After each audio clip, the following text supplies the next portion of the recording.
Hello and welcome to Regen, the e-racing podcast. I'm your host Dino, and I'm here again with my co-host Chris Soulsby. How you doing, Chris? I'm good. How are you today? I'm good. I am in a very wet and windy Christchurch, New Zealand. It has lovely. been pelting, absolutely pelting today, and I don't know why.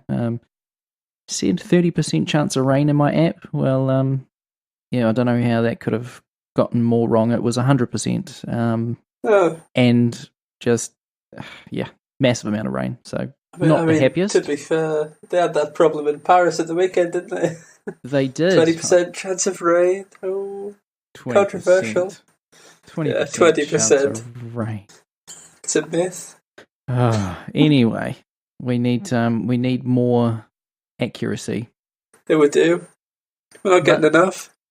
Yeah, but in saying that, first race that has been a wet race for Paris. Yeah, lots of rain actually. Flipping heck. Okay, right. Let's get stuck into this. Firstly, we're going to talk about a competition that we've going on right now. So we have a Hot Wheels Robo race to give away. Anyone can enter, and it is one entry per person. And what you have to do to enter is on Twitter or Facebook, you need to let us know who is going to win the Formula E Season 5 Championship and why they stand out amongst the crowd of people at the top of the standings, because it is insane at the moment and has just become more insane with Paris. So let us know which one, and I will pick the best. Well, I'm sure Chris will have a say as well. I will. I'll state my opinion. But I thought I would just read out a few, and there's a couple of cool entries. So at the moment, Edward Hunter from Twitter says, I think he has been a little unlucky of late, but I believe that Sam Bird will win the title. His pole lap with the damaged car in Marrakesh was exceptional, as was his comeback drive from dead last to 9th in Mexico. The guy just never gives up and is one of the fastest out there. Thank you, Edward. That is an awesome entry. I don't know, Sam Bird, he could win it. Sam Bird could, yeah. He had a bit of a shocker in Paris, but this was sent in to us before Paris. So that's a fair shout, really. I think Sam could very easily do it. But it is, definitely. And Nico Naves, I think Da Costa will be crowned Season 5 champion because consistency has proven to be key, and he's been quite a consistent driver and scored points in almost every race. Yes, that would be, I think he'd be a lot further than our current leader if that coming together didn't happen of the Sims and Da Costa. Where was that? I can't quite remember, but very unlucky. So thank you, Nico. And you're in the draw. We'll move on. Media of the Week. I have a Media of the Week F1 Shakedown podcast. Roe and David, they are Aussies. They do a Formula 1 podcast, and they are great and fun to listen to. It's a fairly new podcast, and I just, started talking to them on Twitter and had a pretty good chat to them, and they sound really cool. So hopefully we'll get to do some crossover episodes and get them on the podcast. But yeah, it's worth a listen. Yeah, that would be good. Yeah, have you heard of them, Chris?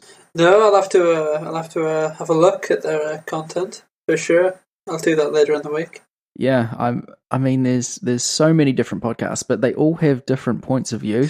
Yeah, exactly. It's nice and diverse. Yeah, everyone seems to have different takes on the happenings. So yeah, that's a good thing. So give it a listen. Yeah, I will. Now, Chris, do you have a Media of the Week? I have multiple Medias of the Week. Ooh. It's so hard to call it. You know, it's between Avengers Endgame, which may I say is a fantastic film. Well, or Game of Thrones. You know, the last time I recorded the podcast, I don't think Series 8 had started. Oh, it might have started. It might have been because I think it started like the day of, like maybe it's like 12 hours later. Oh, right. And yeah, 3 episodes in, and ooh, fantastic! So good. Great. I haven't seen episode 3 at the time of recording, but I'm looking forward to it so much. I'm not going to spoil anything for anyone, and I won't spoil Endgame for anyone, of course. But I'm also going to see that on the 4th of next month. So do not spoil it. I saw it on Thursday. I did the midnight showing. Ooh. I can't do midnight showings anymore. I'm getting old. Neither can I. I usually fall asleep in the cinema on a regular basis, Mary Poppins Returns had no chance, unfortunately. I can imagine that they would have no chance, but yeah. Oh, yeah, this is a side, but I once got tricked into going to Les Mis. Thinking, yes. Oh, this is cute. Oh, Hugh Jackman's half a decent singer. This is a cute opening. And then it didn't stop. Yeah, so... It's a nice curveball of the 21st century, that one. It was. Good film, good musical, really. Yes, but we're here to talk about motorsport. So, news. Yes, we are. What do we got first up on the news, Chris? We have the news that Envision Virgin Racing has agreed to a multi-year partnership with Harley-Davidson. What? Harley-Davidson? You mean the motorbike company? Harley-Davidson, the motorbike company. So Envision Virgin Racing is one of the founding and most successful teams in Formula E, the world's first fully electric racing series, and one of the fastest growing motorsports in the world. During its time in the championship, the team has notched up more than 700 points, an impressive 8 wins and 23 podiums, and recently became the first team to have recorded victories in all 5 seasons to date. In fall 2019, Harley-Davidson's first electric motorcycle, Livewire, will be available for sale. That is exciting. This is an interesting partnership. It is an interesting partnership. That's why as soon as I saw that in my mailbox, I thought, I've got to cover that. Yeah, that's really, really cool. Really, really interesting, It's great to see Virgin, just any team partner with Harley-Davidson. And that is really exciting. Yeah, when I first read this, I thought, a motorcycle company that's, these massive gas-guzzling motorcycles. Yeah. With an electric, and I hadn't heard about it and was blown away. I think Envision Virgin, the right team as well. I think Richard Branson would be a really, really good fit as well for the Harley-Davidson sort of image as well. Yeah, I would agree with that. I think they're a very good fit, very correlating brand messages and ideas. So. Yeah, for sure. Very, very, very well integrated. I like that. I like it a lot. Okay. Well, we look forward to seeing this Livewire, and we'll give you some more news on it then. Yeah, I can't wait. I think I've seen some images of it.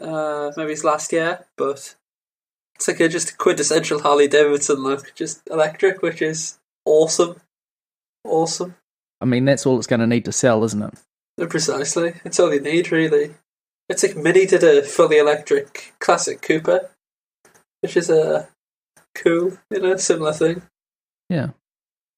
Okay, Jaguar looking at changes to the iPace eTrophy race format, and again from eRacing 365. Attack zones among possible changes to the iPace eTrophy for next season. Now, this one, interesting that they, potentially could be borrowing this from Formula E, and I think it could work. They had a chat with team principal of Jaguar, James Barclay, and they are quite keen to have a look at changes. It's not confirmed as yet, but he said, absolutely one of their thoughts. Chris, do you think this would be a good addition to the series? From what we've seen so far in the Jaguar I-Pace eTrophy, is that overtaking's quite difficult. I think that the cars have a top speed of 120 miles an hour, I want to say.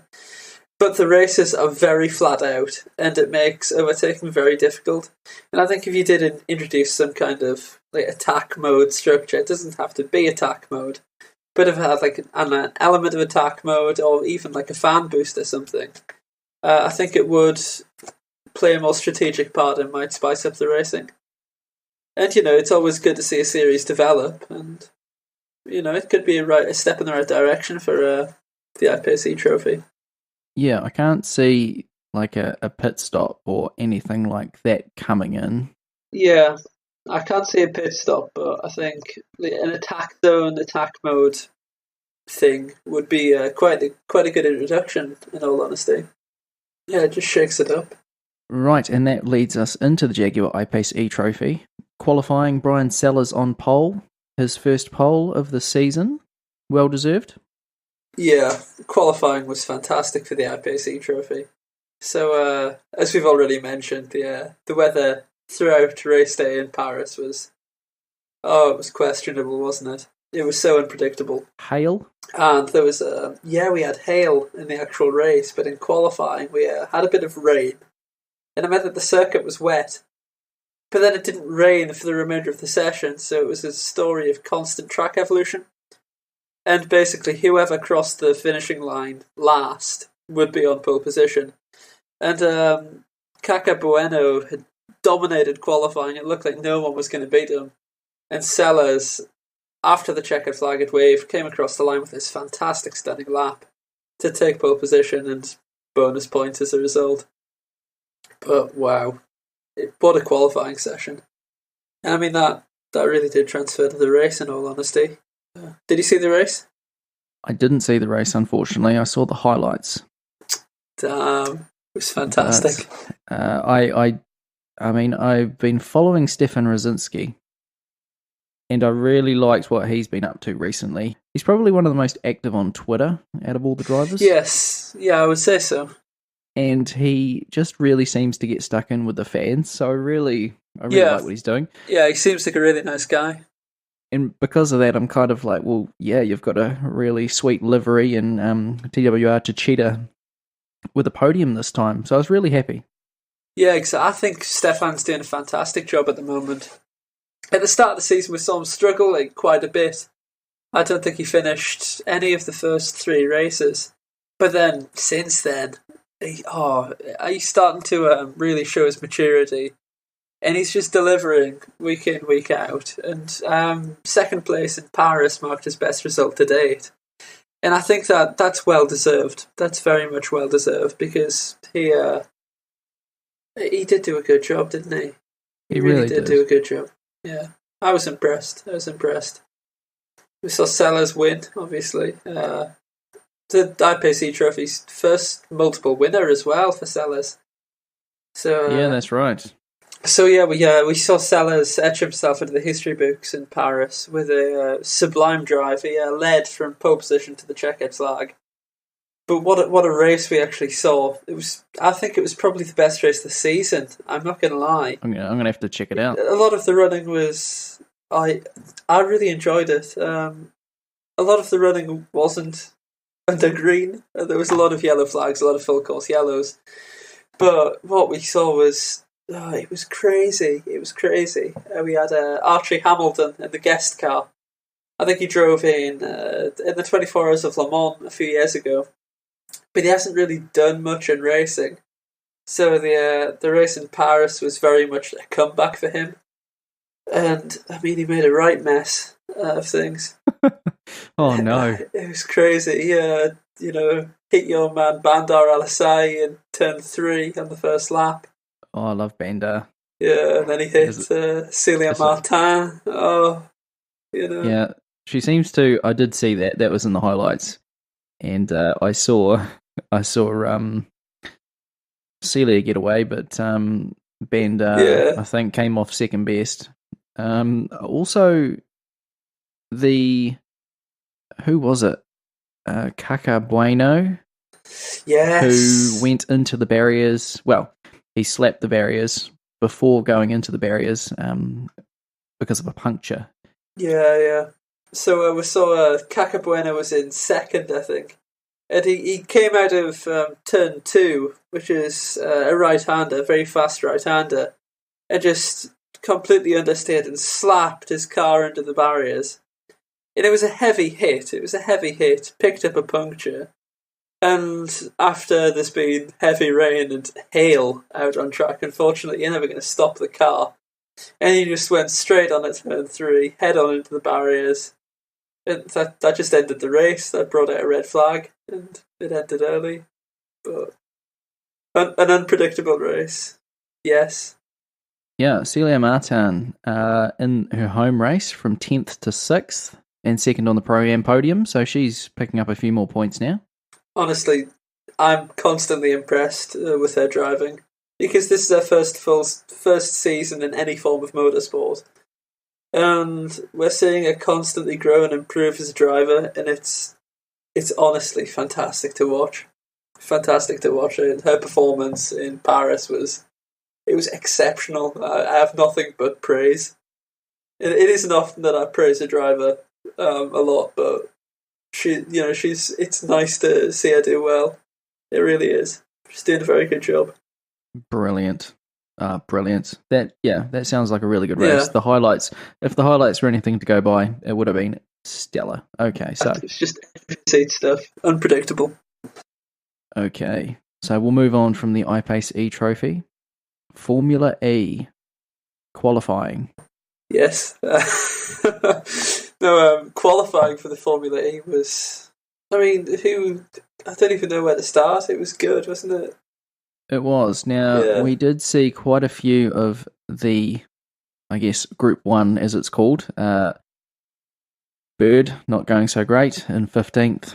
Vern, 14th. We've got Mortara down in 12th. But notably Evans. Obviously, he was sweeping the track for everyone. And 20th. Yeah, that's the thing with Group 1 qualifying. You've got 5 drivers, and because they're the first drivers out on track, they're always going to be cleaning up the circuit. And we saw, I think it was D'Ambrosio, Da Costa, Lodderer, Evans and Di Grassi sitting in the garage until the final moments of the session, just waiting for someone else to make the move. Because and no one did. And it was Evans who had to go first. And the drivers really did leave it to last minute to see who was going to jump first. So I think D'Ambrosio started his final flying lap with 5 seconds left on the clock. So it was really close. But yeah. And we saw D'Ambrosio string together a fantastic little lap. It was quality, wasn't it? He set the fastest time. Yeah. And D'Ambrosio usually struggles in qualifying. And I think Dilbag Gill admitted, Jerome isn't at his best over the pace of one lap. He's better in the race. And we saw D'Ambrosio top Group 1 qualifying and actually secure a place in Superpole. And he was the only Group 1 qualified to actually achieve that. So, hats off to him, really. It was brilliant. It was a great lap. Now, we'll just run through. Oliver Rowland, after qualifying, on top. Pascal Wehrlein second. Buemi third. Frains, D'Ambrosio, and Felipe Massa. Now we get to Superpole. And obviously, Wehrlein, stunning lap, but it didn't stand. So as it would have been, Pascal Wehrlein would have been on top.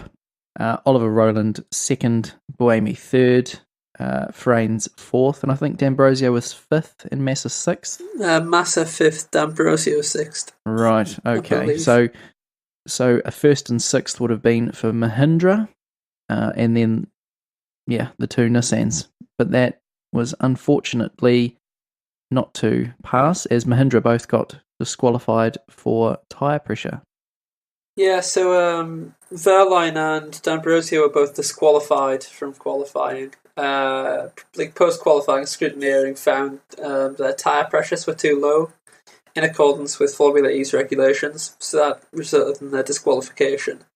They started in 21st and 22nd, but that handed Oliver Rowland pole and Buemi second place, so it was a Nissan front row lockout. So that meant that Rowland became the first repeat pole sitter of the season as well, and got a nice, small haul of 3 points from qualifying. But very frustrating for Mahindra, because this small error has cost them massively. It's a huge amount of points. It's the carnage that went on at the back. If they had started up there, it could have been so different. It could have been so different. It could have been an entirely different story in Paris for Mahindra, and unfortunately, this small issue, this slip up, cost them dearly. It really did. And at this stage in the season now, you can't afford to be making mistakes like that. No, definitely not. Exactly. I mean, we've always seen Mahindra, kind of struggle in the second half of the season. We saw that last year. They threw away a potential championship with Rosenqvist from Rome onwards in the European races. And Mahindra have to be careful. They have to be really careful because we haven't seen them up at the front. And it's the first time up at the front since Mexico City, I want to say. Yeah, I think so. And in the blink of an eye, it's gone. That's how it is sometimes. Now the race, the absolute carnage that was Paris. We had rain, and we had a safety car start for the first time this season. Yeah, we had a bit of everything, didn't we? The race started in the safety car conditions because the I-Pace eTrophy obviously saw all of this rain and hail, and the track, basically, the race start, the starting line is in between turn 2 and 3, so the first corner is turn 3. And there are trees on the right-hand side of the circuit looking down to turn 3, and that caused a shadow of the track. I might be completely wrong here. I don't think there are trees there. But no, it meant that, but it meant that half of the track, the left-hand side of the track was dry, while the right-hand side of the track was wet.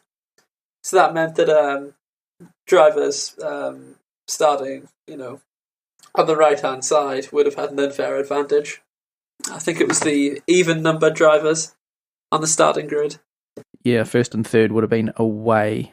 Yeah. Second would have been completely, dead in the water. Because precisely. The trees and the shade, you got the slippery leaves, you've also got it not being as dry as the other side, so you are done.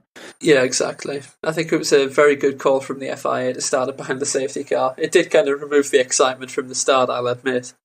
It did, but it made it more fair, really. So. It did. And that's what we want. Exactly. We want fair racing. This was absolute carnage. What happened? We had in the DNF list. Now, we'll first start with, unfortunately, Tom Dillman, who had the fastest lap of the race. My man, Tom, he was running well into the points. Neo had a good showing, actually. Tom started 11th. Yeah, they did. They had a nice little... They had competitive pace. I wouldn't say competitive. But they were running comfortably inside the top 10 with Turvey and Dillman. But, again, just like Mahindra did in qualifying, throwing away that good starting position, Neo kind of threw away points in the race, really, which is so upsetting. I'll say competitive for points. Would you agree? I would agree there. I think the weather played a large part. But you've got two good drivers in Turvey and Dillman. And the car's the car's garbage, isn't it? Well, yeah, I mean, if any of the Neo team listen to this podcast, I hope that you guys improve and that you can get some points because it's not looking good. As the viewer, I mean, we see that you guys are struggling, but it could have been some great points. So they do look like they've improved. Yeah, and the potential is there with Neo. I'll openly admit that I do like Neo. They powered Piquet Jr. to the inaugural championship. But I think they were next EV back then. But I went to a Neo Season 5 car launch. It was London. Cool. And it was really, it was brilliant. I absolutely loved watched it, yeah. I made sure that I live streamed that one, that I was there to watch it, because that one I knew would be cool, and I knew that Dillman would be announced. So yeah, it was fantastic. The canapes were great. I think it was a tuna with some caviar on top. Fantastic. Oh, great. Oh, it was really good. Over there. Yeah. Very nice. But Neo Season 5 car launch was, really good.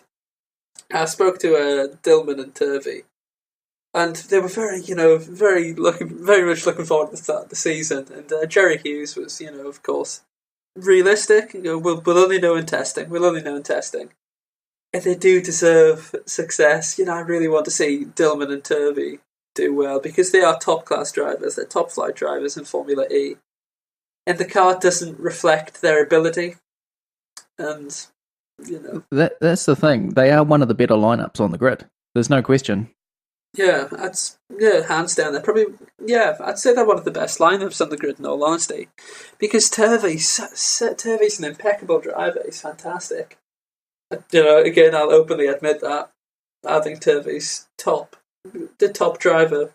To be fair, I think, apart from Robin Frains and Sam Bird and Degrassi Apt and Vern Lotterer, Yeah. they'd be fighting in there for fourth, I reckon. I reckon they're the fourth best driver pairing on the grid. Yeah, I would. Yeah, I would actually agree with that. I would agree with that. Yeah. Turvey's fantastic in qualifying. Dillman's always, as from what we saw at Venturi, he's always good in the race. So. Okay, so Dillman unfortunately threw it away after a safety car restart. Yeah.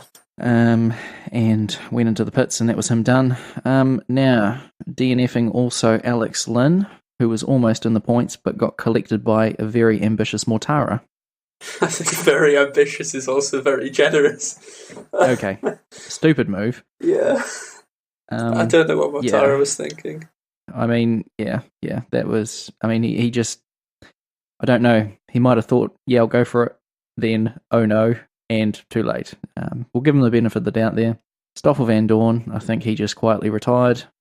Sims, he couldn't stop and slapped into a barrier. Yeah, he got wiped out by Roland. Right. And Roland had no wing at all at one point. It was absolute carnage. It was a hectic one, wasn't it?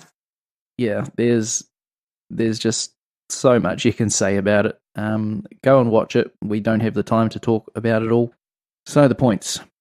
Pascal Wehrlein gets a point from starting at the back, which great from him. That was actually a really good drive, just quietly. Yeah, he quietly tripped away at the in the race, didn't he? He went from 22nd to 10th, which is a very nice performance. But D'Ambrosio did a nice job as well for Mahindra. I think he was running in 11th on the fringes of taking a top 10 finish before he binned it. But a nice little performance from Mahindra. But the thing is, the fact that Wehrlein was able to get 10th shows the pace that they actually had in Paris. They definitely have it. They definitely do. Precisely. Okay. Felipe Massa, 2 points. Gary Paffett, a good effort from Gary, 4 points. HWA. Yeah, second points finish of the season. So he seemed to stay out of trouble and chip away, like you said. Da Costa, 6 points. I think you'll be disappointed by that. Yeah. D'Estachita Vern, 8 points. That's good from starting at the back too. Started 12th to 6th. Just quietly as well, Gary Paffett, 17th to 8th. That's a great drive. This is the thing with Gary. We might have said that he struggled this year, and it hasn't been an easy year for him. Yeah, he hasn't really raced in single-seaters all that much, well, at least recently in his career. I think he spent 15 seasons in the DTM prior to this. But in wet conditions, when the conditions become a little bit sketchy, he's very good, isn't he? We saw him he was very quick in Hong Kong in the rain. But then in Paris, he's delivered the team with an 8th place finish there. He's just kept it clean, kept the car out of trouble. He's delivered the goods, hasn't he, with 4 points? He has, that's great. Now, Jean-Eric Verne, 8 points. Maximilian Gunther, now, 10 points. Started 5th, ended 5th. Great drive. Fantastic. Absolutely fantastic. Fantastic. Now, you've got to think, and I think Maxi Gunther actually liked one of our Twitter posts. Which is brilliant, cool. Brilliant. Yeah, Dillman and Gunther seem to be doing that actually, so that's cool. Shout out to both those guys. Very impressive against Jose Maria Lopez all season. Completely deserves to stay in the car. Yeah, he does. He does, let's face it. I don't know if he'll be in the car for the next race, though. Unfortunately. He wasn't supposed to be in the car in Paris. And it was announced that he was partnering Lopez again in the run-up to the race. And it came as a bit of a surprise, but I think NASA was doing race prep for the next round in the WeatherTech Sports Car Championship in America for Action Express Racing, but it wasn't predicted. NASA was supposed to be back in the car for Paris. He was only supposed to miss Rome, but we're seeing Gunther back in. He might be on a race-by-race deal.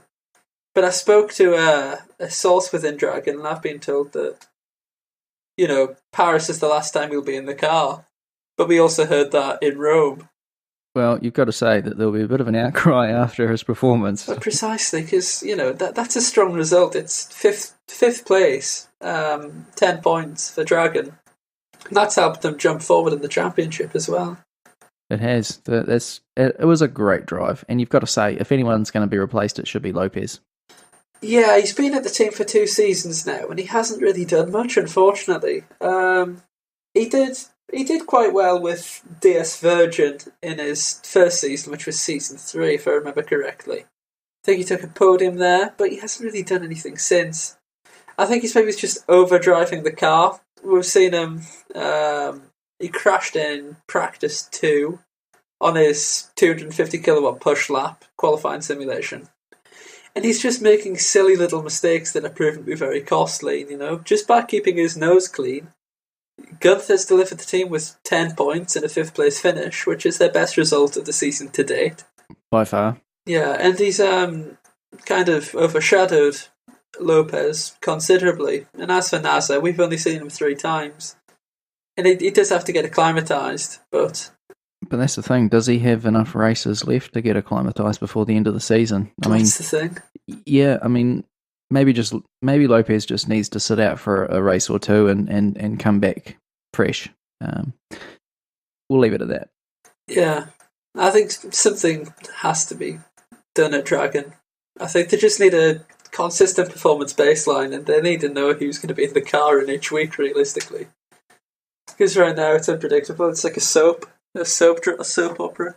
Lucas de Grassi coming in with 12 points. A good showing from him. Daniel Abt on the podium, 15 points. Andre Lotterer, 18 points. And Robin Fraines getting the win. Awesome. Yeah. It was a good little result for Fraines. He first ever win in Formula E. First Dutchman to win in Formula E. Formula E's 8th different winner in 8 races this season. And I also think it was on the national holiday of his home country. You're joking. I read it somewhere, but I haven't fact-checked it. Okay. Well, we'll claim it as truth. Okay. Now, I can't remember who I picked to win this. I'm hoping it was Robin Fraines, because I did a couple of weeks ago. Might have been Fraines. Yeah. So I've enjoyed him, actually. He... A bit cheeky to have the flag in his car, though. What do you think about that? I mean, I think it was passed to him by a marshal, but I'm not quite sure. But if it wasn't, it just appeared. Yeah, if it was in the car, hats off to him. That's confident. Yeah, well, starting 3rd on the grid, you may as well chuck it in there just in case. You might as well chuck it in your car anyway, wherever you're starting in Formula E at this rate, because we've seen anyone can win now. Brilliant. Yeah, it was a great drive. He did really have to sort of manage it a couple of times. And Andre was really quick, I've got to say. Yeah, so we saw Fraines start in 3rd, moved up to 2nd when Roland just crashed in turn 3 after 2 minutes. Don't know what caused that. And then he picked up front wing damage trying to overtake Sebastian Buemi. And I think this broke one of the mounting pods on his front wing. So the front wing was, getting quite loose lap by lap. Buemi slowed with a puncture, and then Fraines maintained the lead. But it would have been stressful in that car with the front wing, not really flapping about, just scraping along the floor, not knowing if it's going to drop off. But he did do a very good job. Do you think the only thing that saved him was the amount of safety cars? It's a hard call. I think they definitely helped him. They gave him that time to breathe. But I don't think Lotterer really had the pace to contend in the wet. I know the front wing damage would have caused a little bit of understeer, which is what you want in wet weather conditions. Yeah, it was just a very good drive from him. Very good drive. And, we saw Lotterer challenge in the drive, but it just kind of stagnated, didn't it? There was not really a challenge from there. Yeah, I do remember Lotterer challenging a bit, but that might have been in the dry. And yeah, Robin did have to manage it at points. So a great drive. Yeah. Lotterer 6th to 2nd and Apt 7th to 3rd. Great. Yeah, fantastic. Nice podium result for Lotterer and Apt. Okay, driver of the day. I'm going to go with Maxi Gunther. It's a stellar drive, and obviously, I'll say it once again, deserves to stay in the car. Who are you going for, Chris? I think it's a very hard call. And, after the race, this is the first thing that I try to think about. Who would I pick? The name of Oliver Rowland came to mind, and hear me out, it's a controversial pick. I'm not liking this, but go ahead. Rowland completely ruined his race, let's face it. He ruined his race. He crashed out from the lead, lost his front wing, fought back to the pack to 12th, crashed again, crashed a few more times, ruined a few of the drivers' races. But the thing is, the pace that he had wasn't bad. No, it was incredible. And if he'd kept his nose clean, I think he could have fought through. But I can't give drive for the day to Roland, let's face it. I'm going to go for Frines. Yeah. Quite simply because he did deliver. It was a very good race, management race. He did. Absolutely. So, yeah. Very well managed. Also, yeah. Shout out to Gary Pafford as well. Great drive. And also Verline to get a point. Yeah. D'Ambrosio as well, he did a very good job until he crashed. He did. Okay, the Drivers' Championship. Robin Frains takes the lead. How did that happen? Consistency. 81 points. 1 point behind Andre Lotterer. Now, these are two names that I didn't expect to be up there at this stage of the season. Antonio Felix da Costa, 70, and also on 70 now, Lucas de Grassi. Jerome D'Ambrosio down to 5th on 65. Jean-Eric Verne, 61. Mitch Evans, 61. Apt coming up on 59. Bird's down in 9th with 54. Yeah. He hasn't scored for 3 races now. Yeah, Mortara, 53. Roland, 38. Verline, 38. And then we go back to Sebastian Buemi in 13th on 29. Sims, 18. Van Dorn, 18 as well. Massa, 16. 10 for Gunther. 8 for Paffett. 6 for Turvey. And 2 for Jose Maria Lopez. Do you want to have a read of the Constructors' Championship? So in the Constructors' Championship, we have DS Tachita leading the way on 141 points with 1 win. In second, we have Envision Virgin with 135 points. Third, Alice Trifler with 129. Mahindra Racing sits in fourth with 103, while BMW I Andretti Motorsport complete the top 5 with 88 points. Venturi Formula E sit in 6th with 69, while Nissan Edams follow closely behind in 7th with 67. We then have Panasonic Jaguar Racing on 62 in 8th place. A race lap with 26, of course, aided by Van Dorn's podium in Rome. By finishing in 10th place, Gunther also launched Jokes Dragon into 10th with 12 points, and Neo now sits at the back of the pack in 11th with only 6 points after 8 races. So it is a difficult season for the former driver champions. Yeah, so that 5th place, 10 points for Gunther, takes them off the bottom. We've got HWA Race Lab on 26. That's a good effort. First season. It's very nice. Road from HWA. Very, very nice. Looking forward to seeing how that shifts over the next few races. And Monaco. Monaco next. Yeah. Be a good one. Okay. After the race, Jerome D'Ambrosio, Eduardo Mortara, and Oliver Rowland all got 3 place grid penalties for the next race, causing collisions. Go and check out the collisions. Go and watch the race if you haven't. They are, massive. Yeah, unfortunately, Mortara's was just a bit of, yeah. We've talked about it. Okay. Stupidity. 4 full course yellow activations and a safety car period, but crucially, no red flags in this race. Yeah, no red flags. Turn 3 was the best opportunity for overtaking, but Mortara got it wrong, so he got a penalty. Now, Alex Lynn was just a bystander, unfortunately. D'Ambrosio, his penalty was hitting Sam Bird at turn 3 after a heavy period of rain. And Rowland, well, he sort of, he sent it back of Alexander Sims. Both. Sorted out Alexander Sims, and pretty much straight after D'Ambrosio hit Bird, it was a bit messy. Now, those penalties, do you think they're all justified? I think Mortara justified. Rowland was just a bit ambitious into turn 3 when he took out Sims.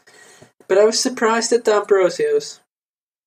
Yeah, I think I was surprised at D'Ambrosio because he had no grip, and he did hit Sam Bird, but it's not like he ruined. Well, he would have impacted upon Bird's race.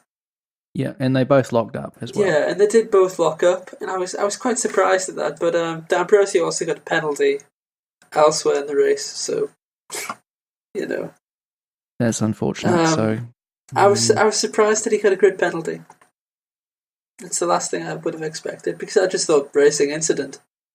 Both were locking out, both were running wide, and it was a tap on the sideboard. Don't think it caused too much damage, but I haven't really looked at anything. No, I haven't gone back into a closer look, but yeah. Alrighty. Just in closing, did you manage to watch the Formula One? I did watch the Formula One. I actually wrote the race report. Oh, right. That's cool. Now, question for you. Would you like to see the Formula E cars in Baku at some point? I think that'd be quite tasty, actually, yeah. I think if we could somehow do a circuit featuring the castle section, obviously miss out the long straights, but I think it could be a nice little circuit, depending if you were able to get it right. I would imagine it'd be quite similar to Anduria. Yeah, for sure. With that kind of setup. But I would like to see that on the calendar if possible. And obviously we've got the Season 5 calendar. Season 5 calendar, flipping heck. I'm living in 2018. I'll come back here then. Yeah, we've got the Season 6 calendar slowly taking shape as well. I'm still hoping for Adelaide to get over there. Yeah, it'd be nice. Yeah, I think Azerbaijan would be great. I'm not sure if it'll happen, but don't know if Formula E, get on that. We would love to see it. Yeah, I'm still campaigning for an Oxford E-Prix. Oxford E-Prix. An Oxford E-Prix. That's like me saying, oh yeah, a Christchurch E-Prix. Which, to be fair, there's probably a lot of space in central Christchurch. Yeah, there isn't enough space in Oxford. And there's a nice grid pattern, so it's all very convenient, but yeah, that's not going to happen. Perfect. Okay, that's all for this episode. Right. Now, Chris, Motorsport Monday, I saw that pop up in my email app. Now, you've just released another issue? So, in our 313th issue, we've got another action-packed one for you. We've got Formula 1 coverage from Azerbaijan, as we've just discussed. And, of course, the Formula 2 support racing action on the streets of Baku. We've then got the Paris E-Prix, written by yours truly here. And then the Jackie Pace eTrophy, which was, a really good race. We also had one of our rally editor, Jerry Williams, cover Rally Argentina, where Thierry Neuville, of course, won. And then we have a nice little feature on the MotoGP, which looks at Valentino Rossi, and if he could potentially secure a 10th title this year, having had the start to the 2019 season that he has had. I would definitely check that out. Keep your eyes peeled, And if you want to go back to issue 312, there's a nice little Formula E related interview in there with Formula EJ, which is Formula E's resident DJ. So, keep your eyes peeled for that one. Yep, and we've placed a link in the show notes for that, and we'll leave it there moving forward in the show notes. So, if you would like to get in touch, hello@regenracingpodcast.com is the email address. You can follow us Facebook, Twitter, Instagram, and our website is regenracingpodcast.com, so there's more information on there and all the places to subscribe free to the podcast if you don't already. If you could leave us a review on Podchaser or Apple Podcasts, that would be awesome, and we would really appreciate it. And finally, the intro music, Donnell Armour, featuring Sarah De Warren Gallery, used with permission from Donnell Armour. Check out his amazing music on all major platforms. Thank you once again, Chris. This has been an awesome chat. Yeah, glad to be co-hosting now, of course. Yeah. Yep, you've moved up in the world. Yeah, promoted. Promoted. Promoted, yes. Promoted. Okay. Thank you for listening, everyone. We'll see you again. Yeah, thank you very much.